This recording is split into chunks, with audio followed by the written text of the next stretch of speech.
Hello dear students, welcome to 6th lecture of Futures Contract. The last lecture we discussed the concept of the interest rate future, currency futures, stock futures. In this lecture we are going to discuss what is stock index futures and the trading mechanism and uses of the stock index futures, and what is a commodity future and the trading mechanism and the types of the commodity future. Okay, this is the important contents of the 6th lecture of the futures contract. Let us start. The first important element is the index or the stock index futures. The index future or stock index future is one of the important categories of the futures contract. And this is one of the important categories of the futures. And the futures normally is a transition between the buyer and seller. In between the buyer and seller, there is an intermediary. The intermediary is known as the clearinghouse. And here the stock index future, your underlying asset is purely indexes. That means normally in India, the two indexes are very familiar, that's Sensex and Nifty. And these indexes are acting as an underlying asset in between the transaction, the buyer and the seller. And the same is known as the index futures. Okay, the stock index future means a future contract based on stock indexes. And indexes mean two indexes are normally using in an Indian scenario. That's one is Nifty and another one is Sensex. These are two indexes. Nifty stands for the Nifty and that's Sensex. Nifty is NSE index and Sensex is the BSE index. Okay, these indexes are one of the important underlying assets in the stock index future. And here there is the index futures are the contract to buy or sell the financial index to settle a date on a future date. That means there is an agreement between the buyer and the seller based on the predetermined price and the future date. And but here the underlying asset here is the indexes. The indexes mean two category of the indexes. One is the Nifty index, another one is the Sensex index. And portfolio manager use this index to hedge their equity position against the loss. അതായത് ഇവിടെ നമുക്ക് equity മാർക്കറ്റിൽ നഷ്ടം വരാനുള്ള chance ഉണ്ട് തോന്നിക്കഴിഞ്ഞാൽ നിങ്ങൾക്ക് stock index features use ചെയ്യാം. സ്റ്റോക്ക് ഇൻഡെക്സ് ഫീച്ചേഴ്സ് യൂസ് ചെയ്യുമ്പോൾ നിങ്ങളുടെ അണ്ടർലൈങ് അസറ്റ് ഇവിടെ ഇൻഡെക്സുകളാണ്. ഈ ഇൻഡെക്സിനെയാണ് നിങ്ങൾ ട്രേഡ് ചെയ്യേണ്ടവർ. അപ്പോൾ നിങ്ങൾ എല്ലാ അണ്ടർലൈങ് അസറ്റ് എല്ലാ ട്രാൻസാക്ഷൻസും ബേസ് ചെയ്യുന്നത് ഇൻഡെക്സുകളായിരിക്കും. അങ്ങനെ നിങ്ങൾക്ക് ഇക്വിറ്റി ട്രാൻസാക്ഷനിൽ വരുന്ന നഷ്ടങ്ങൾ ഒരു പരിധി വരെ ഓവർകം ചെയ്യാനും സ്പെക്കുലേഷൻസ് ഒക്കെ ചെയ്യാനുള്ള പ്രൊവിഷൻസ് ഇത് മുഖേന നിങ്ങൾക്ക് ലഭിക്കുകയാണ്. So that is index futures. കാരണം ഇവിടെ ഇൻഡെക്സുകളാണ് നിങ്ങളുടെ അണ്ടർലൈങ് അസറ്റ്. അവിടെ കറൻസി ആണ്, ഇൻട്രസ്റ്റ് റേറ്റ് ആണ്. ഇവിടെ വരുമ്പോൾ കുറച്ചും കൂടി വ്യത്യാസം വരും. നമ്മുടെ അണ്ടർലൈങ് അസറ്റ് നമ്മുടെ ഇൻഡെക്സുകളായിട്ട് മാറണം. സ്റ്റോക്ക് ഇൻഡെക്സുകളാണ് നിങ്ങളുടെ അണ്ടർലൈങ് അസറ്റ് ആയിട്ട് മാറണത്. The index future or the stock index futures. Okay, let us discuss the uses of the stock index futures. What is the purpose of stock index futures? One of the important use is speculation. In current scenario, the speculators are mainly engaged in the stock market, but one of the important intention to make the profit. And speculator use stock index futures by taking the long position and short position. കാരണം ഇവരെ speculators ഒരുപാട് വരും. Speculations ലാഭം ഉണ്ടാക്കാൻ ഒരുപാട് opportunity നമുക്ക് stock index ഫ്യൂച്ചറിൽ trade ചെയ്യുമ്പോൾ ലഭിക്കുന്നുണ്ട്. കാരണം നിങ്ങൾ ഷോർട്ട് പൊസിഷനോ ലോങ് പൊസിഷനോ എടുക്കുക. Short position right to sell, long position right to buy. Then ആ പൊസിഷൻ എടുത്തുകൊണ്ട് നിങ്ങൾക്ക് നല്ല രീതിയിൽ ലാഭം ഉണ്ടാക്കാൻ പറ്റുന്ന ഫെസിലിറ്റീസ് നിങ്ങൾക്ക് എവിടെ കാണാൻ സാധിക്കും? സ്റ്റോക്ക് ഇൻഡെക്സ് ഫ്യൂച്ചർ മുഖേന നിങ്ങൾക്ക് അവൈലബിൾ ആണ്. So it believes that the market would go down, he may sell the future contract. കാരണം നമുക്കറിയാം ഷോർട്ട് സെല്ലിംഗ് മീൻസ് രണ്ട് പൊസിഷൻസ് ഉണ്ട്, ലോങ് പൊസിഷനും ഷോർട്ട് പൊസിഷനും. മാർക്കറ്റ് താഴെ പോവുകയാണെങ്കിൽ നമുക്ക് ഓട്ടോമാറ്റിക് ഷോർട്ട് പൊസിഷൻ യൂസ് ചെയ്യണം. മാർക്കറ്റ് മുകളിലേക്ക് പോകും തോന്നിക്കഴിഞ്ഞാൽ ലോങ് പൊസിഷൻ യൂസ് ചെയ്യണം. Long position buy an underlying asset, short position means sell the underlying asset. This is one of the important mantra, that is speculation point of view we can use the stock index futures. And second one is the fund lending by arbitrage. What is an arbitrage? The simultaneous buying and selling of security in the different market, same security in the different market. In fund lending by the arbitrager, and here the arbitrager try to first buying in the cash market and selling in index futures. ഇവിടെ അദ്ദേഹം ചെയ്യുന്നത് cash മാർക്കറ്റിൽ അത് വാങ്ങിച്ചിട്ട് index മാർക്കറ്റിലാണ് sell ചെയ്യാണ് ചെയ്യുക. Fund lending by arbitrageur, that means the methodology used by the arbitrageur. And as per the fund lending by arbitrageur, he buy the particular asset from the cash market and selling an index futures. അത് index ഫ്യൂച്ചറിൽ cell ചെയ്യുകയും cash മാർക്കറ്റിൽ വാങ്ങിക്കുകയും ചെയ്യും. ഇപ്പോൾ മണപ്പുറത്തിൻ്റെ ഷെയറുകൾ വാങ്ങിക്കുന്നെങ്കിൽ അദ്ദേഹം normal മാർക്കറ്റിലേക്ക് അത് വാങ്ങിച്ചു വെക്കും, ഇൻഡെക്സിൽ അത് സെല് ചെയ്ത് വെക്കും. That is a fund lending by the arbitrageur. That is another important use of the index futures. This fund lending by arbitrage. That means buying in a cash market and selling in index futures. Cash market lo vanikkunnu, index future lo sell cheyunu. And security lending is just a reverse process. Security lending വരുമ്പോൾ ഇതിന്റെ reverse ആണ്. That means first selling in the cash market. ഇവിടെ buy ചെയ്യുകയാണെങ്കിൽ ഇവിടെ sell ചെയ്യണം. The first selling in the cash market. That means the first selling share in the cash market and buying in index future. Index future lo വാങ്ങിക്കുകയും cash market lo sell ചെയ്യുകയും ചെയ്യണം. ഇത് ആർബിട്രേജിൽ അദ്ദേഹത്തിന് ഇഷ്ടത്തിനനുസരിച്ച് ചെയ്യാം. മാർക്കറ്റിനെ നോക്കിക്കൊണ്ടാണ് അദ്ദേഹം ടെൻഡൻസി ചെയ്യുക. മാർക്കറ്റ് താഴെ പോകുന്നു, മാർക്കറ്റ് മുകളിൽ പോകുന്നു, അതനുസരിച്ചാണ് അദ്ദേഹം സ്ട്രാറ്റജി യൂസ് ചെയ്യുക. The third one is security lending. That means the first selling shares in the cash market. Cash market വിറ്റ് then ഇൻഡെക്സിൽ അത് വാങ്ങിക്കാനായിട്ട് ശ്രമിക്കുന്ന പ്രോസസ്. That security lending. അങ്ങനെ നമുക്ക് ഇൻഡെക്സ് വെച്ച് യൂസ് ചെയ്യാൻ പറ്റും. And first one speculation point of view we can use stock index futures. Then fund lending by arbitrage. രണ്ട് മാർക്കറ്റ് ഒരേ സമയം യൂസ് ചെയ്യുന്ന പ്രോസസ്സാണ് ആർബിട്രേജ്. അപ്പോൾ ഇവിടെ അദ്ദേഹം ക്യാഷ് മാർക്കറ്റിൽ വാങ്ങിച്ച് ഇൻഡെക്സ് മാർക്കറ്റിൽ വിൽക്കുകയാണ് ചെയ്യുന്നത്. ദെൻ സെക്യൂരിറ്റി ലെൻഡിങ് ചെയ്യുമ്പോൾ അത് നേരെ റിവേഴ്സ് ആണ്. ദാറ്റ് മീൻസ് ക്യാഷ് മാർക്കറ്റിൽ സെല് ചെയ്ത് ദെൻ ഇൻഡെക്സ് മാർക്കറ്റിൽ അത് വാങ്ങിക്കാനായിട്ട് ശ്രമിക്കുകയാണ്. That's A security lending. That's A third important use of stock index features.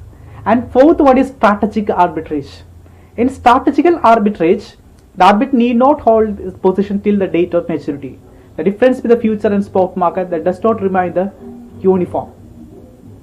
Okay, so that is a strategic arbitrage. Strategic arbitrage വരുമ്പോൾ അവിടെ ഒരിക്കലും അദ്ദേഹം ആ പൊസിഷൻസ് ഹോൾഡ് ചെയ്യുന്നില്ല. എപ്പോഴാണ് ലാഭം എടുക്കാൻ ശ്രമിക്കുന്നത് അപ്പോൾ അദ്ദേഹം എടുക്കാനായിട്ട് ശ്രമിക്കുകയാണ്. That is a strategic arbitrage. In strategic arbitrage, the arbitrager need not hold his position till the date of maturity. The difference between the future and spot market, that is a margin. ആ margin അദ്ദേഹം എടുക്കാനായിട്ട് പ്രസംഗിക്കുക. Does not remain uniform. അപ്പോൾ എപ്പോഴാണ് അദ്ദേഹത്തെ ലാഭം വരുന്നത് അപ്പോൾ അദ്ദേഹം അദ്ദേഹത്തിന്റെ പൊസിഷൻസ് എക്സസൈസ് ചെയ്തുകൊണ്ട് ലാഭം എടുക്കാനായിട്ട് ശ്രമിക്കും. ആ ഒരു ഫെസിലിറ്റി ഇൻഡെക്സ് വെച്ചിൽ അവൈലബിൾ ആണ്. Strategic arbitrage means the arbitrageur need not hold his position till the date of maturity. എപ്പോഴാണ് ലാഭം തോന്നുന്നത് അപ്പോൾ നമുക്ക് അദ്ദേഹത്തെ എക്സസൈസ് ചെയ്യാനായിട്ട് ശ്രമിക്കുകയാണ്. And the fifth one is hedging. The hedging is one of the important strategy in the stock index വെച്ച്. That means reducing the risk in the transaction. നമുക്കറിയാം എപ്പോഴും ഷെയറിന്റെ പ്രൈസുകൾ മാറിക്കൊണ്ടിരിക്കുന്ന പോസിബിലിറ്റീസ് ഉണ്ട്. എവറി ഡേ നമ്മുടെ ഷെയറിന്റെ ഫ്ലക്ച്വേഷൻസ് സംഭവിക്കും മാർക്കറ്റിൽ. ഏത് ഷെയർ ആണെങ്കിലും അത് എവറി ഡേ മാറിക്കൊണ്ടിരിക്കും. ഇൻഡെക്സുകളിലാണെങ്കിലും എവറി ഡേ മാറിക്കൊണ്ടിരിക്കും. അപ്പം അങ്ങനെ വരുമ്പോൾ നമുക്ക് ആ റിസ്ക് റെഡ്യൂസ് ചെയ്യണമെങ്കിൽ നിങ്ങൾക്ക് വേണമെങ്കിൽ സ്റ്റോക്ക് ഇൻഡെക്സ് വെച്ചിട്ട് യൂസ് ചെയ്യാം. ദ സ്റ്റോക്ക് ഇൻഡെക്സ് വെച്ച് can be effectively used for hedging purpose. The can be used by taking the long or short position. Long പൊസിഷനോ ഷോർട്ട് പൊസിഷനോ എടുത്തുകൊണ്ട് നിങ്ങൾക്ക് റിസ്ക് കുറയ്ക്കാനുള്ള ഫെസിലിറ്റീസ് അവിടെ അവൈലബിൾ ആണ്. Okay, that's the fifth one. It is the hedging. Okay, these are the important uses of the stock index futures. Listen, the first one is speculation point of view. That means purely for making profit. We can use the stock index future. And fund lending arbitrage can be, that means the first you buying in the cash market and selling an index future. And security lending, that means the first is selling in the cash market and buying an index future. That is the same is known as security lending. And strategic arbitrage means that the arbitrator need not hold his security till the date of maturity. That is a strategic arbitrage. And hedging means reducing the risk with help of the short or the long position. These are the important uses of the stock index futures. Okay, let us discuss trade mechanism stock index. Stock index future എങ്ങനെയാണ് trade നടക്കണം നമ്മൾ discuss ചെയ്യാനായിട്ട് പോകുന്നത്. Okay, let's see the trade mechanism of the index futures.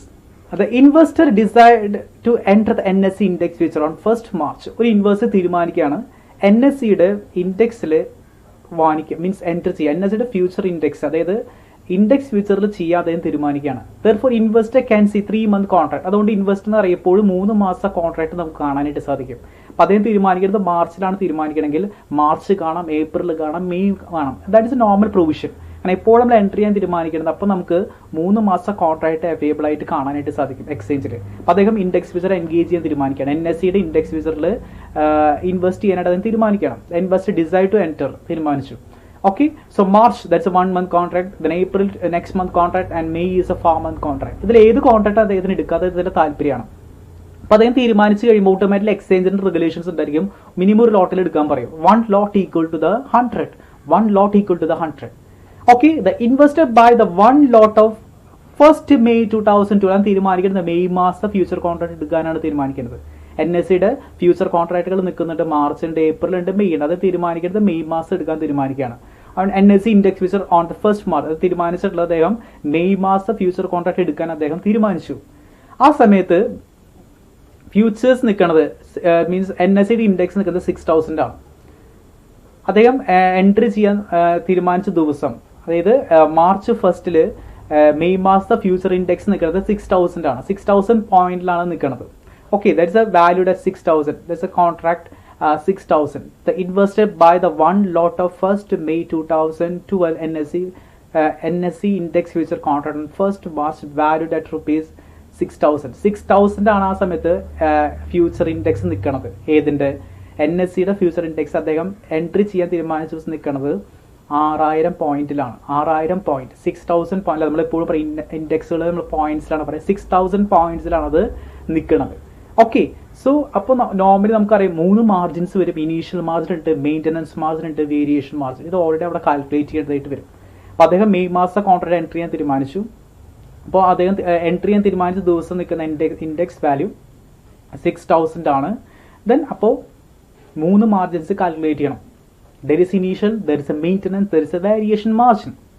So total value, കാരണം 6000 ആണ് point. അപ്പോൾ നമുക്ക് total value calculate 6000 into one lot equal to 100. 6000 into 100, 6 lakh ആണ് നോർമലായിട്ട് വരുന്ന കോൺട്രാക്ട് വാല്യൂ. ആ വാല്യൂ കോൺട്രാക്ടിന് ശരിക്കും 6 ലക്ഷം മുടക്കണം. അത് എടുക്കാൻ ഒരു ലോട്ട് എടുക്കാൻ മിനിമം 6 ലക്ഷം മുടക്കണം.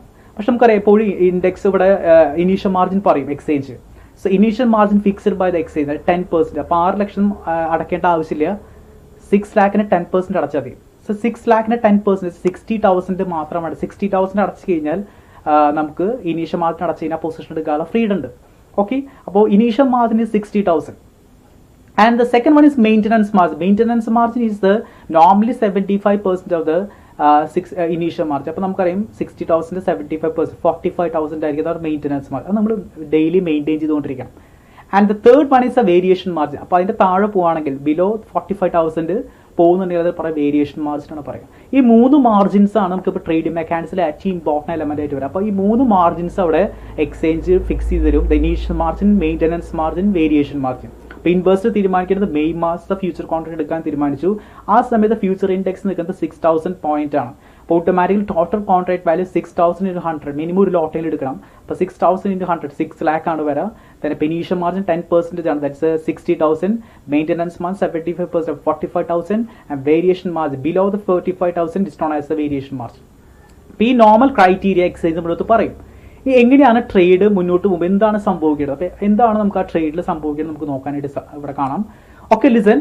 ദ ഫസ്റ്റ് മാർച്ചിലാണ് അദ്ദേഹം എൻട്രി ചെയ്യാനായിട്ട് തീരുമാനിക്കുക. ഓൺ 1st March അദ്ദേഹം എൻട്രി ചെയ്യാൻ തീരുമാനിച്ചു. ദെൻ ഓൺ ദ ഇൻഡെക്സ്, അന്നത്തെ ദിവസം നിൽക്കുന്ന ഇൻഡെക്സ് വാല്യൂ നമ്മൾ പറഞ്ഞു 6000 പോയിന്റ് ആണ് ഇൻഡെക്സ് അന്ന് നിന്നത്. ഇൻഡെക്സിന്റെ പോയിന്റ് 6000 ആണ്. 6000 പോയിന്റ് ആണ് നിൽക്കുന്നുണ്ടായിരുന്നത്. അപ്പോൾ അന്ന് അദ്ദേഹം ഇനീഷ്യൽ മാർജിൻ അടച്ചത്രയാണ് 60,000 ഇനീഷ്യൽ മാർജിൻ അടച്ചു. അന്ന് ഡെയിലി ഗെയിൻ ഒന്നും വരുന്നില്ല. 60,000 അദ്ദേഹം എന്ത് ചെയ്തു, ഇനീഷ്യൽ മാർജിൻ അടച്ചു. ദെൻ സെക്കൻഡ് മാർച്ച് 2 ആയപ്പോൾ ആ ഫ്യൂച്ചർ കോൺട്രാക്റ്റിൽ ചേഞ്ച് വന്നു. ഫ്യൂച്ചർ കോൺട്രാക്റ്റിന്റെ പോയിന്റ് താഴെ വീണു 5950 ആയി. അപ്പോൾ അതിൻ്റെ അർത്ഥം 50 പോയിന്റ് താഴെ വീണു. 50 പോയിന്റ് പറഞ്ഞാൽ 50 × 100 അപ്പോൾ എത്ര വരും, 5000 പോയിന്റ് നഷ്ടമാണ്. താഴേക്ക് വീഴുമ്പോൾ നഷ്ടം വരും. അപ്പോൾ 5000 നഷ്ടം വന്നു, 55,000. ആൻഡ് മാർച്ച് 3 ആയപ്പോൾ അത് അഗെയിൻ 6,030 അതിൻ്റെ അർത്ഥം 80 പോയിന്റ് കയറി. 80 പോയിന്റ് കയറാന്ന് പറഞ്ഞാൽ 80 × 100 8000 പോയിന്റ് കയറി. അപ്പോൾ 63,000. നെക്സ്റ്റ് മാർച്ച് 4 അത് 5,960 അതായത് 5,960. അതിൻ്റെ അകത്ത് 70 പോയിന്റ് വീണു. 70 പോയിന്റ് വീണെന്ന് പറഞ്ഞാൽ 7,000 നഷ്ടം വരാണ്. സോ കാരണം × 100 ആണ്. അപ്പോൾ 7,000 നഷ്ടം വന്നു, 56,000. ദെൻ മാർച്ച് 5 ആയപ്പോൾ 5910 ആയി. അതിൻ്റെ അർത്ഥം എത്രയാണ്, 50 പോയിന്റ് എഗെയിൻ വീഴാണ്. അപ്പോൾ അതിൻ്റെ അർത്ഥം വീണ്ടും ഒരു 50 പോയിന്റ് പറഞ്ഞ് 5,000 വീണു, 51,000. ഓക്കെ, ദ നെക്സ്റ്റ് 5850 അതിൻ്റെ അർത്ഥം 60 പോയിന്റ് വീണു. 60 പോയിന്റ് വീണ് 6,000 നഷ്ടം വരാണ്. അപ്പോൾ എഗെയിൻ വാല്യൂ നമ്മുടെ 45,000 ആയി. മാർച്ച് 7 ആയപ്പോൾ 5750 ആയി. ദാറ്റ് മീൻസ് അപ്പോൾ ഒരു 100 രൂപയുടെ പോയിന്റ് വീണു. 100 പോയിന്റ് വീഴാന്ന് പറഞ്ഞാൽ നമുക്ക് നഷ്ടം 10,000 നഷ്ടം വരാണ്. അപ്പോൾ ഓട്ടോമാറ്റിക്കലി 45,000 ഉള്ളത് 35,000 ആയിട്ട് മാറി. So listen, below 45,000 variation. നേരത്തെ പറഞ്ഞു മിനിമം നമ്മൾ 45,000 കീപ്പ് ചെയ്യണം. അതിൻ്റെ താഴെ വരാണെങ്കിൽ വേരിയേഷൻ മാർജിൻ. അപ്പോൾ നമ്മൾ പറഞ്ഞിട്ടുണ്ട് വേരിയേഷൻ മാർജിൻ വന്നു കഴിഞ്ഞാൽ മീൻസ് അത് നമ്മൾ അടയ്ക്കണം. അതായത് എത്ര എമൗണ്ട് ആണ് താഴെ പോയിട്ടുള്ളത്, ദെൻ 45,000 ആണ് മെയിൻ്റനൻസ് മാർജിൻ, അതിന്റെ താഴെ പോകുന്നതിനാണ് നമ്മൾ വേരിയേഷൻ മാർജിൻ പറയാം. അപ്പോൾ ആ താഴെ പോയ എമൗണ്ട് നമ്മൾ എവിടേക്ക് കൊണ്ടുവരണം, ഇനീഷ്യൽ മാർജിനിൽ കൊടുത്തു കഴിഞ്ഞാൽ മാത്രമേ പിന്നെ ട്രേഡ് ചെയ്യാനായിട്ട് നമുക്ക് സാധിക്കുള്ളൂ. That's normal logic. അപ്പോൾ 35,000 ആയത് ഇപ്പോൾ നമുക്ക് നിൽക്കണത്, കാരണം 45,000 10,000 പോയി 35,000 ആണ് നമുക്ക് നിൽക്കുന്നത്. അപ്പോൾ നമുക്ക് എന്ത് ചെയ്യേണ്ടി വരും, ആ എമൗണ്ടിന് അഗെയിൻ ഇനീഷ്യൽ മാർജിൻ എത്രയാണ് 60,000 എത്തിക്കണം. അപ്പോൾ നമ്മൾ 25,000 കയ്യിൽ നിന്ന് ഇറക്കണം, അങ്ങനെ എമൗണ്ട് 60,000 ആക്കി മാറ്റി. Then again trade continue. March 8 ആയപ്പോൾ 5790 40 പോയിന്റ് കയറി, 40 പോയിന്റ് കയറി പറഞ്ഞാൽ 4,000 കയറി. അപ്പോൾ 60,000 ആക്കി നിർത്തിയിട്ടുണ്ടായിരുന്നു, അപ്പോൾ 64,000 ആയി. ദെൻ മാർച്ച് 9 ആയപ്പോൾ 6080 ആയി പോയിന്റ്, അപ്പോൾ 29 പോയിന്റ് കയറി. 29 പോയിന്റ് കയറാന്ന് പറഞ്ഞാൽ 290 പോയിന്റ് കയറി. 290 പോയിന്റ് കയറി 290 into 100 29,000 കയറുന്നു, അപ്പോൾ 93,000 ആവുന്നു. ദെൻ നെക്സ്റ്റ് ഡേ 6280 ആയി. അതിൻ്റെ അർത്ഥം അഗെയിൻ ഒരു 200 പോയിന്റ് കയറി. 200 പോയിന്റ് കയറാന്ന് പറഞ്ഞാൽ നമുക്ക് കിട്ടുന്നത് 200 into 100 ആണ്, അപ്പോൾ 20,000 കയറണം. അപ്പോൾ 1,13,000 ആയി നമ്മുടെ നോർമൽ ബാലൻസ് എമൗണ്ട്. അപ്പോൾ ഈ പ്രോസസ്സ് നമ്മുടെ എല്ലാത്തിനും പറഞ്ഞ അതേ പ്രോസസ്സ് തന്നെ. അതായത് നമ്മുടെ ഈ ചേഞ്ചിനനുസരിച്ച് നമുക്ക് ഗെയിൻ ലോസും സംഭവിച്ചുകൊണ്ടിരിക്കും. ഗെയിൻ എന്ന് പറഞ്ഞ പ്ലസ് ആണ്, ലോസ് എന്ന് പറഞ്ഞ മൈനസ് ആണ്. അപ്പോൾ ഈ ട്രേഡിംഗ് പ്രോസസ്സ് കണ്ടിന്യൂ ചെയ്തു. മാർച്ച് 10 ആയപ്പോൾ അദ്ദേഹം തീരുമാനിക്കണം ആ ഫ്യൂച്ചർ കോൺട്രാക്ട് അദ്ദേഹം സെല്ല് ചെയ്യാൻ അദ്ദേഹം തീരുമാനിക്കണം. നോർമൽ ലാഭമായി തോന്നിയത് സെല്ല് ചെയ്യുക. ലാഭം എപ്പോൾ നമുക്ക് ഫീൽ ചെയ്യുന്നു, അപ്പോൾ നമുക്ക് സെല്ല് ചെയ്യാനുള്ള ഫ്രീഡം ഉണ്ട്. പക്ഷേ സെല്ല് ചെയ്യുമ്പോൾ നമുക്ക് ലാഭത്തിലാവണം, അല്ലെങ്കിൽ നമ്മൾ ഒരു നഷ്ടത്തിൽ സെല്ല് ചെയ്തിട്ട് കാര്യമില്ല. ഓക്കെ, സോ 1,13,000 ആണ് ഇപ്പോൾ നമുക്ക് നോർമലായിട്ട് നിൽക്കുന്ന മാർജിൻ ബാലൻസ്. അപ്പോൾ അതിന് തീരുമാനിക്കാം നമുക്ക് സെല്ല് ചെയ്താലോ. ഓക്കെ, ഓൺ 7th March നമുക്കറിയാം ആ സമയത്ത് അദ്ദേഹത്തിന് വേരിയേഷൻ മാർജിൻ അടക്കേണ്ടി വന്നിട്ടുണ്ട്. കാരണം ആ ഡേറ്റിലാണ് അദ്ദേഹത്തിന്റെ മാർജിൻ എമൗണ്ട് മെയിൻ്റനൻസ് മാർജിൻ താഴെ പോകുന്നത്. ഓൺ 7th March 35,000 ആയിട്ടുണ്ട്. അപ്പോൾ അദ്ദേഹം ഓൾറെഡി എന്ത് കൊണ്ടു 60,000 ആക്കാൻ വേണ്ടി 25,000 അദ്ദേഹം എന്ത് ചെയ്തിട്ടുണ്ട്, വേരിയേഷൻ മാർജിൻ അടച്ചിട്ടുണ്ട്. So normally 25,000 is variation margin അടച്ചിട്ടുണ്ട്. ഓക്കെ, ഇനി എന്താണ് ഇത് സംഭവിക്കേണ്ടത്? Every day NSE index are changing അല്ല, NSE ഇൻഡെക്സ് പോയിന്റ് എല്ലാ ദിവസവും മാറിക്കൊണ്ടിരിക്കുകയാണ്. NSE ഇൻഡെക്സ് ആർ ചേഞ്ച് ചെയ്തുകൊണ്ടിരിക്കുകയാണ്. Suppose investor decide to sell NSE index, നമുക്ക് 10th March അദ്ദേഹം സെല് ചെയ്യാൻ തീരുമാനം. ആ സമയത്ത് സെല്ലിംഗ് വാല്യൂ മാർജിൻ നിൽക്കുന്നത് 1,13,000 ആണ്. ഓക്കെ, സോ സെല്ലിംഗ് പ്രൈസ് അദ്ദേഹം 1,30,000 സെല് ചെയ്യാൻ ശ്രമിക്കുക. അപ്പോൾ അദ്ദേഹത്തിന്റെ കോസ്റ്റുകൾ എന്തൊക്കെയാണ്?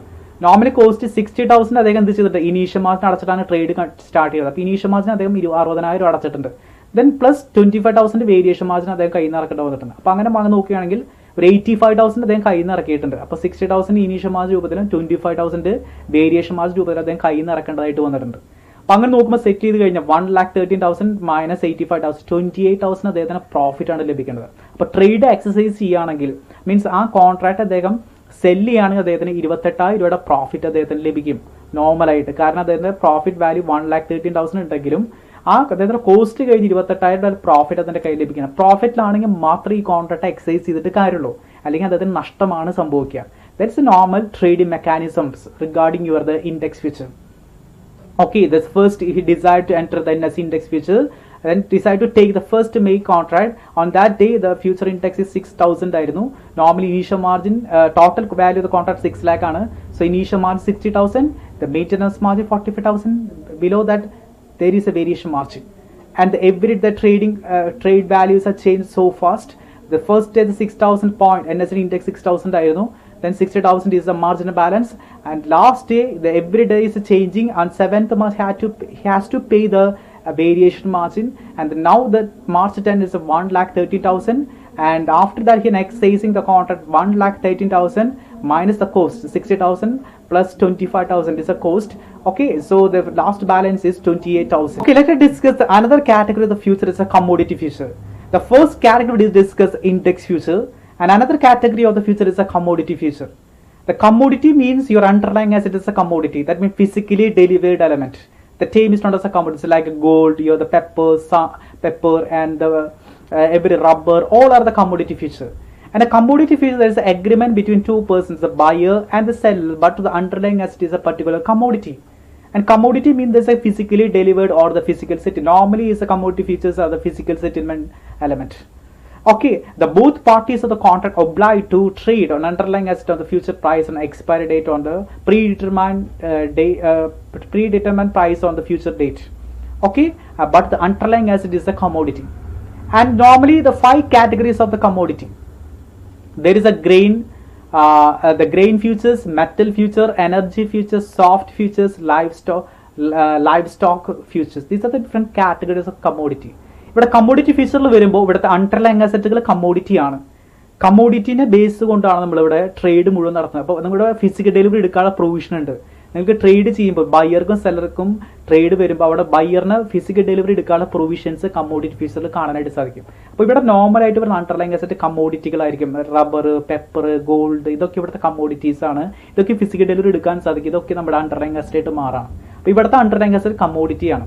Normally 5 categories of the commodity futures ഉണ്ടെന്നാണ് പറയുന്നത്. One is a grains futures, another one is a metal future, another one is energy future, there's soft futures, livestock futures. These are the different categories of the commodity future. Let's discuss what are the characteristics of the commodity future. എന്തൊക്കെയാണ് commodity futures characteristics? The first one is all the commodities cannot be traded on the commodity exchange. എല്ലാ commodity നമുക്ക് എക്സ്ചേഞ്ചിൽ trade ചെയ്യാൻ സാധിക്കും. ചില commodity എക്സ്ചേഞ്ചിൽ trade ചെയ്യാൻ പറ്റാത്തതുണ്ട്. All the commodity cannot be traded on the commodity exchange. This is the first characteristic of the commodity futures. And second one, there should be proper demand and supply condition, and the market for such commodity is volatile. കാരണം demand supply ഒരു commodity demand supply വരാനുള്ള possibilities ഉണ്ട്. അത് change ചെയ്തുകൊണ്ടിരിക്കും. This volatile. That is supply conditions and demand conditions R quite different for the different categories of the commodities. It's volatile. It's changing so fast. And third one is commodities should be homogeneous so that standardized contract can be framed. Commodities should be homogeneous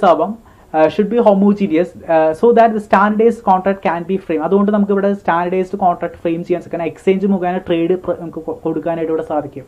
commodity should be homogeneous ആയതുകൊണ്ട്. Another one is commodity should be free from the government restrictions and control. ഒരു പരിധി വരെ കമ്മോഡിറ്റിക്ക് ഒരു restrictions government restrictions നിന്ന് free ആയിരിക്കും. The commodity should be free from the government restrictions and the control. And the last one is only those commodity which can be stored and trade. ഇതിൽ trade ചെയ്യുന്ന സമയത്ത് നമുക്ക് ആ commodity store ചെയ്യേണ്ടതായിട്ട് വരും. Store ചെയ്യാൻ പറ്റുന്ന കമ്മോഡിറ്റി ആണ് നോർമലി ട്രേഡിന് കൂടുതൽ ഫെസിലിറ്റേറ്റ് ചെയ്യണം. കാരണം അവിടെ ഫിസിക്കൽ ഡെലിവറി ഉള്ളതുകൊണ്ട് സ്റ്റോറിങ്ങും ട്രേഡിങ്ങും ഈക്വലി ഇമ്പോർട്ടൻസ് ആണ്.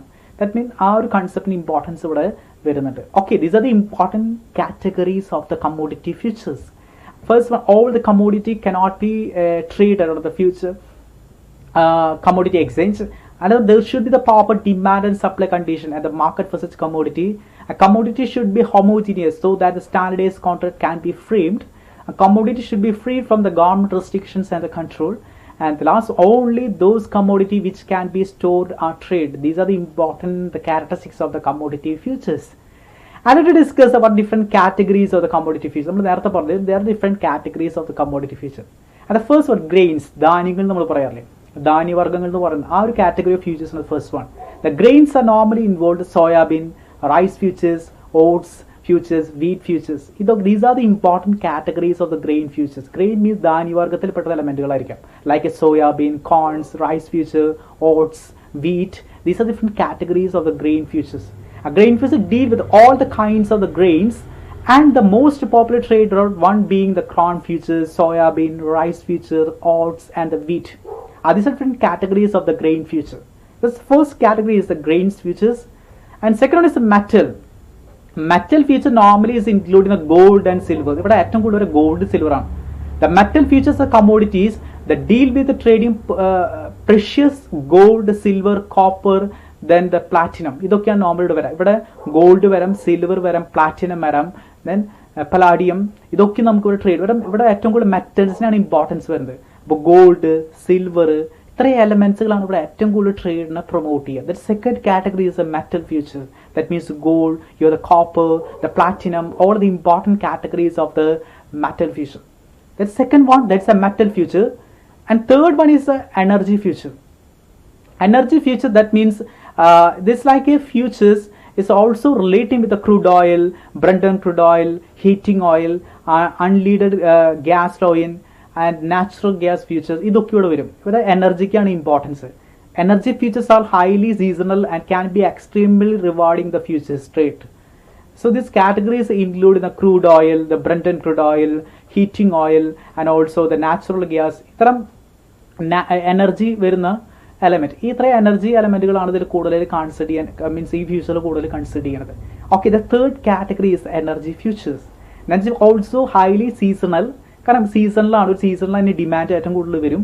can be extremely rewarding the future traders who have good knowledge of the seasonal trend. അപ്പോൾ സീസണൽ ട്രെൻഡുകളിൽ അനുസരിച്ച് ഏറ്റവും കൂടുതൽ ഇപ്പോൾ ക്രൂഡ് ഓയിലിന് ചിലപ്പോൾ സീസണിൽ ഭയങ്കര ഡിമാൻഡ് വരുന്ന സമയമുണ്ട്. അപ്പോൾ അത്രയും നോളജ് ഉള്ളവരാണ് ഈ എനർജി ഫ്യൂച്ചേഴ്സിൽ കൂടുതൽ എൻഗേജ് ചെയ്യാൻ ശ്രമിക്കുക. അത് ഇവിടെ അണ്ടർലൈൻ ആസിഡ് പറയാം പ്യൂർലി എനർജീസ് ആയിരിക്കും. Crude oil, Brent crude oil, heating oils, unleaded gas oil futures and natural gas futures, ഇതൊക്കെ നമുക്ക് ഇവിടെ കാണാനായിട്ട് സാധിക്കും. That is third one is energy futures. First one grains, second one is metal, gold, silver, copper, palladium, platinum. Then another one is energy future. Another one is soft futures. The fourth category is the soft futures. But നമുക്ക് അറിയാം soft futures ആണ്. Soft futures are commodity futures deal with agriculture product such as cotton, rubber. It's also known as the market future. The futures market rather than hit the news. കാരണം നമുക്കറിയാം ഏറ്റവും കൂടുതൽ ഇവിടെ soft ആയിട്ട് വരുന്ന ഫ്യൂച്ചേഴ്സുകൾ കാണാൻ സാധിക്കും. ലൈക്ക് കോട്ടൺ, ദെൻ റബ്ബർ, ഇതൊക്കെ ഇതിന്റെ ഭാഗമായിട്ട് വരുന്നതാണ്. Cocoa futures, cotton future, orange juice future, sugar futures, the lumber future, these are different categories of the soft future. അപ്പോൾ ഇവിടെ ഏറ്റവും കൂടുതൽ ബേസ് ചെയ്യുന്ന അഗ്രികൾച്ചർ പ്രൊഡക്റ്റ് ആണ്. സോഫ്റ്റ് അഗ്രികൾച്ചർ പ്രൊഡക്റ്റുകൾക്കാണ് ഏറ്റവും കൂടുതൽ ഇമ്പോർട്ടൻസ് കൊടുക്കുന്നത്. Cocoa futures, cotton future, orange, sugar, ഇതൊക്കെയാണ് ഇവിടെ ഈ കാറ്റഗറിയിൽ കാണാനായിട്ട് സാധിക്കുക. That is the fourth category is the soft futures. And the fifth one is livestock future. And another category of the future is the livestock. ആനിമൽസിന്റെ point of view വരുന്ന livestock like animal പ്രൊഡക്ട്സുകളാണ് ഏറ്റവും കൂടുതൽ importance വരാം. Livestock futures commodity future that deal with trading of the live animals of the live animal products അല്ലേ. Livestock എന്ന് പറഞ്ഞ animals പ്രൊഡക്റ്റുകളാണ് ഏറ്റവും കൂടുതൽ ഫ്യൂച്ചറിനെ ബേസ് ചെയ്യുക. The livestock future is one class of commodity future that professional future traders tend to stay out of is relatively illiquid and easy to corner by new big players that's the market. കാരണം ഏറ്റവും കൂടുതൽ ഒരുപാട് category ആൾക്കാർ live സ്റ്റോക്കിൽ involve ചെയ്യുന്നുണ്ട്. അപ്പോൾ livestock animals, animal product, livestock animal and animal പ്രൊഡക്ട്സുകൾക്കാണ് importance കൂടുതലായിട്ട് വരുന്നത്. Okay, this are different another categories future is a livestock future. Okay, these are the types of commodity future. The first one, grain future, that means soya bean, rye future, oats are the grains. Second, metal future, that means include the gold, silver, platinum, all are the metal future. And another category is energy future, that means including the crude oil, Brent crude oil, heating oil, unleaded gas oil, all the different categories of the energy future. And the soft future, that means including the cocoa and rubber, cotton, orange juice futures. These are the categories of soft futures. And the last one, livestock future, that means based on live of the live animal products. That's the livestock future. And these are different types of the commodity future. Okay, let us discuss the last one, trade mechanism. We already discussed. ഈ example തുടക്കത്തിൽ പറഞ്ഞ example തന്നെയാണ് trading mechanism. അത് underline acid gold, ഇവിടെ underlying acid gold ആയിട്ട് മാറാം. കാരണം ഇവിടെ കമ്മോഡിറ്റിക്കാണ് ഇമ്പോർട്ടൻസ്. മെറ്റൽ ഏത് കമ്മോഡിറ്റി വേണം ഇവിടെ അണ്ടർലൈൻ ആസിഡ് മാറാം. ഇവർ using the gold market. And investor decide enter the gold market. ഒരു ഇൻവെസ്റ്റർ ഗോൾഡ് മാർക്കറ്റിൽ എൻ്റർ ചെയ്യാൻ തീരുമാനിക്കും. Gold is A commodity future. തീരുമാനിക്കുന്നത് 1 March 2012 അദ്ദേഹം തീരുമാനിക്കുന്നത്. അതുകൊണ്ട് നമുക്കറിയാം therefore he can see the 3-month contract. March കാണാം, ഏപ്രിൽ കാണാം, മെയ് കാണാം. ഈ 3 മാസ കോൺട്രാക്ട് കാണാം. ഇതിൽ ഏതിൽ എൻ്റർ ചെയ്യണമെന്ന് തീരുമാനിക്കുന്നത് ആ ഇൻവെസ്റ്ററാണ്. ഓക്കെ, പക്ഷേ ഇവിടെ എക്സ്ചേഞ്ച് റെഗുലേഷൻസ് ആയിരിക്കും 1 ലോട്ടുകളായിട്ട് ഇവിടെ അവൈലബിൾ ആയിരിക്കുമല്ലോ. 1 lot equal to the 100. Exchange regulations പറയും ഒരു ലോട്ടിൽ എടുക്കണം. ഒരു ലോട്ട് എന്ന് പറയുന്നത് 100 okay, investor buy the 1 lot of the May, അതായത് മെയ് മാസ കോൺട്രാക്ട് എൻട്രി ചെയ്യാൻ തീരുമാനിച്ച് ഗോൾഡ് ഫ്യൂച്ചർ ആണ് അദ്ദേഹം എൻട്രി ചെയ്യാൻ തീരുമാനിക്കുന്നത്. അന്ന് ഗോൾഡിന്റെ ഗ്രാമിന്റെ റേറ്റ് 600 ആണ്. അന്ന് എൻട്രി ചെയ്യാൻ തീരുമാനിച്ച ദിവസം ഗോൾഡിന്റെ ഗ്രാമിന്റെ വാല്യൂ 600 രൂപയാണ്. ഓക്കെ, സോ ഫ്യൂച്ചർ കോൺട്രാക്ട് നിൽക്കുന്ന വാല്യൂ 600 രൂപയാണ്. അപ്പോൾ ടോട്ടൽ എമൗണ്ട് കാൽക്കുലേറ്റ് ചെയ്യുന്നത് 600 into 100, 60,000 ഉണ്ടെങ്കിൽ മാത്രമേ എൻട്രി ചെയ്യാൻ സാധിക്കുള്ളൂ. അപ്പോൾ നമുക്കറിയാം എപ്പോഴും ഫ്യൂച്ചറിൽ മാർജിൻ അറേഞ്ച്മെന്റ് ആണ്. അപ്പോൾ ഇനീഷ്യൽ മാർജിൻ ഉണ്ട്, മെയിൻ്റനൻസ് മാർജിൻ ഉണ്ട്, വേരിയേഷൻ മാർജിൻ ഉണ്ട്. അപ്പോൾ initial margin normally exchange fix ചെയ്യും. അദ്ദേഹം പറയും എക്സ്ചേഞ്ച് പറയാൻ 10% അടച്ചാൽ മതി.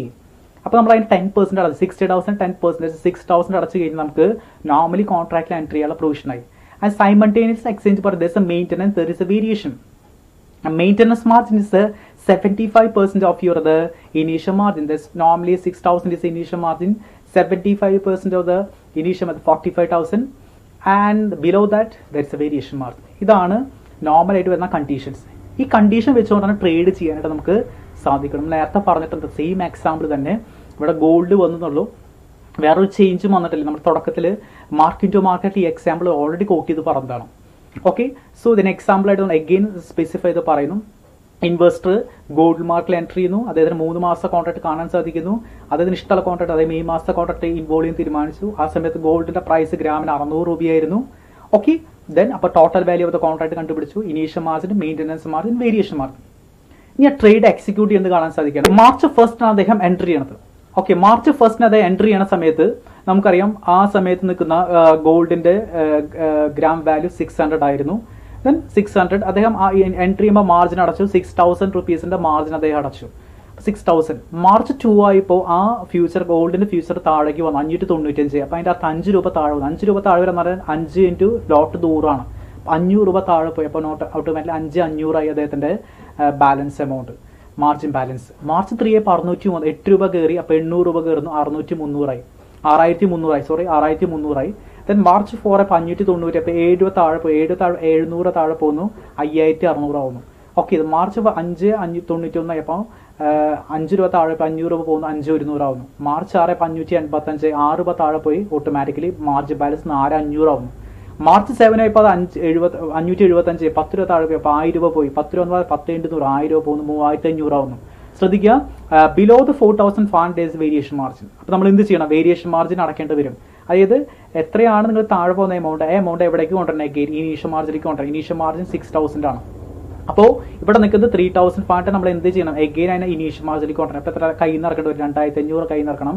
അങ്ങനെ 6000 ആക്കിയിട്ട് വേണം പിന്നെ ട്രേഡ് കണ്ടിന്യൂ ചെയ്യാൻ. അപ്പോൾ എപ്പോഴാണ് നമ്മുടെ മെയിൻ്റനൻസ് മാർജിന് താഴെ പോകുന്നത്, എഗെയിൻ ആ മാർജിൻ എവിടേക്ക് കൊണ്ടുവരണം? നമ്മൾ ഇനീഷ്യൽ മാർജിനിൽ കൊടുത്തിട്ട് വേണം ട്രേഡ് കണ്ടിന്യൂ ചെയ്യാം. അപ്പോൾ 6000 ആക്കുന്നു, ദെൻ ട്രേഡ് കണ്ടിന്യൂ ചെയ്യുന്നു. നെക്സ്റ്റ് 579, 4 രൂപ കൂടി, അപ്പോൾ 6400 ആവുന്നു. പിന്നെ മാർച്ച് 9 608, അപ്പോൾ 29 കൂടി, അപ്പോൾ 2900 കയ്യിലിട്ട് 9300 ആവുന്നു. ദെൻ മാർച്ച് 10 ഇപ്പോൾ 628, 20 കിട്ടിയപ്പോൾ 20 ഇൻറ്റു 100, 2000 രൂപ കയ്യിൽ കിട്ടുന്നു. അപ്പോൾ 11300 ആവുന്നു. അപ്പോൾ മാർജിൻ ബാലൻസ് 11300 ആയി. അപ്പോൾ അതേ മാർച്ച് 10 തീരുമാനിച്ചു നമുക്കിത് വിറ്റേക്കാം, കുഴപ്പമില്ലാത്ത പ്രോഫിറ്റും തോന്നുന്നു, നമുക്ക് വിറ്റേക്കാന്ന് വരുമ്പോൾ അത് വേണമെങ്കിൽ ചെയ്യാനുള്ള ഫ്രീഡം ആയിട്ട് തരുന്നുണ്ട്. അപ്പോൾ അദ്ദേഹം മാർച്ച് 10 കോൺട്രാക്ട് ക്ലോസ് ചെയ്യാൻ തീരുമാനിക്കണം. Okay, so on 7th March അദ്ദേഹം ഇറക്കിയിട്ടുള്ളൊരു വേരിയേഷൻ മാർജിൻ ഉണ്ട്. കാരണം 7th മാർച്ചിലാണ് അദ്ദേഹത്തിന് ഇതിന്റെ മെയിൻ്റനൻസ് മാർജിൻ താഴേക്ക് വരും, 3500 ആവുന്നു. അപ്പോൾ ആ സമയത്ത് 2500 അദ്ദേഹം എന്ത് അടച്ചു? വേരിയേഷൻ മാർജിൻ അടച്ചു. എന്തിനു വേണ്ടിയിട്ട്? എമൗണ്ട് ഇനീഷ്യൽ മാർജിൻ ആക്കാൻ വേണ്ടിയിട്ട് 2500 അദ്ദേഹം അടച്ചിട്ടുണ്ട്. On 7th initial margin account has fallen below the maintenance margin, so that bring back the initial margin to ₹2500. അപ്പോൾ ആ സമയത്ത് 2500 അദ്ദേഹം കയ്യിൽ നിന്ന് അടച്ചിട്ടാണ് ആ മാർജിനെ എന്താക്കി മാറ്റി? വീണ്ടും 6000 ആക്കി മാറ്റി. അതൊരു വേരിയേഷൻ മാർജിനാണ്. 2500 അദ്ദേഹം വേരിയേഷൻ മാർജിൻ അടച്ചിട്ടുണ്ട്. ശരിയാണ്, 2500 അദ്ദേഹം വേരിയേഷൻ മാർജിൻ അടച്ചിട്ടുണ്ട്. നമുക്ക് എവറി ഡേ ഗോൾഡ് പ്രൈസ് മാറിക്കൊണ്ടിരിക്കുന്നത്, അപ്പോൾ അതിനനുസരിച്ച് ലാഭം നഷ്ടങ്ങൾ മാറിക്കൊണ്ടിരിക്കാം. ദെൻ ക്ലോസ് ചെയ്യുന്ന ഡേ അദ്ദേഹത്തിന് മാർച്ച് 10 അത് അവസാനിപ്പിക്കാൻ തീരുമാനിച്ചു. അപ്പോൾ അന്ന് 11300 അദ്ദേഹത്തിന് നിൽക്കുന്ന കോൺട്രാക്ട് വാല്യൂ. ദെൻ അദ്ദേഹത്തിന്റെ കോസ്റ്റ് എന്തൊക്കെയാണ്? കോസ്റ്റ് അദ്ദേഹത്തിന് വന്നിട്ടുള്ള 6000 രൂപ കയ്യിൽ നിന്ന് ആദ്യം ഇറക്കേണ്ടി വന്നു, ഇനീഷ്യൽ മാർജിൻ അടക്കേണ്ടി വന്നു. ദെൻ പ്ലസ് ഒരു 2500 രൂപ അദ്ദേഹം എന്ത് ചെയ്യുന്നുണ്ട്? കയ്യിൽ നിന്ന് ഇറക്കിയിട്ടുണ്ട്. അപ്പോൾ മൊത്തം 8500 ഇറക്കിയിട്ടുണ്ട്. കാരണം 6000 ഇനീഷ്യൽ മാർജിനായിട്ട് 2500 വേരിയേഷൻ മാർജിൻ അദ്ദേഹം ഇറക്കിയിട്ടുണ്ട്. അപ്പോൾ 8500 അദ്ദേഹം കയ്യിൽ നിന്ന് ഇറക്കിയിട്ടുണ്ട്. അപ്പോൾ അത് സെറ്റിൽ ചെയ്യുമ്പോൾ പ്രോഫിറ്റ് ആണോ ലോസ് ആണോ? Selling price 11300 minus cost include 8500, അപ്പോൾ 2800 രൂപ അദ്ദേഹത്തിന് പ്രോഫിറ്റ് ആണ്. Normally is a profit 2800. Okay, that's our arrangement of the futures contract at the commodity future. Okay, finally, what are the advantages of the commodity future? We all discuss the commodity future, different types of commodity future, and the trade mechanism of the commodity future. And finally, what are the advantages of the commodity future? The first advantage of the commodity future is a high leverage.